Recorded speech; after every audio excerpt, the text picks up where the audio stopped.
Welcome to our channel. Today we how to activate Microsoft Azure Virtual Machine for VPS setup, detailed guide step by step clearly. To activate Microsoft Azure Virtual Machine for VPS setup, begin by navigating to the Azure portal at portal.azure.com. Log in using your Microsoft account credentials. Once logged in, locate the Virtual Machines option in the left-hand menu. Click on Virtual Machines to open the Virtual Machines dashboard. Next, select the Create button to start the virtual machine setup process. Choose Virtual Machine from the drop-down options. You will be prompted to select your subscription plan. Ensure that you have the appropriate subscription selected for your needs. Select the resource group for your virtual machine or create a new one if necessary. Enter a name for your virtual machine in the designated field. Select the region where you want your virtual machine to be hosted. Choose an appropriate image for your virtual machine, such as Windows Server or a Linux distribution. Select the desired size for your virtual machine based on your workload requirements. Configure the administrator account by entering a username and password.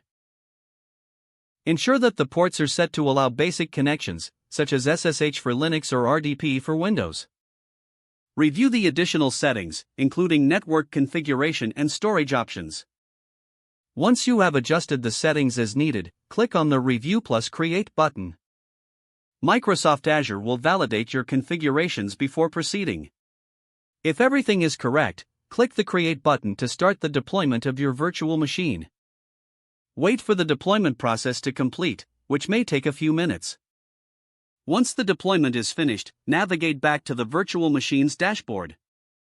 Locate your newly created virtual machine in the list and click on its name to access the details. From the Details page, click the Connect button to get the connection details.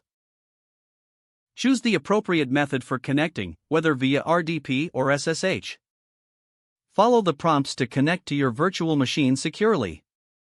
After successfully connecting, you can begin configuring your VPS as needed. This concludes the steps for activating Microsoft Azure Virtual Machine for VPS setup. If the page does not load, refresh the browser or try again in a private or incognito window. Don't forget to like this video and subscribe to our channel for more step-by-step tech guides.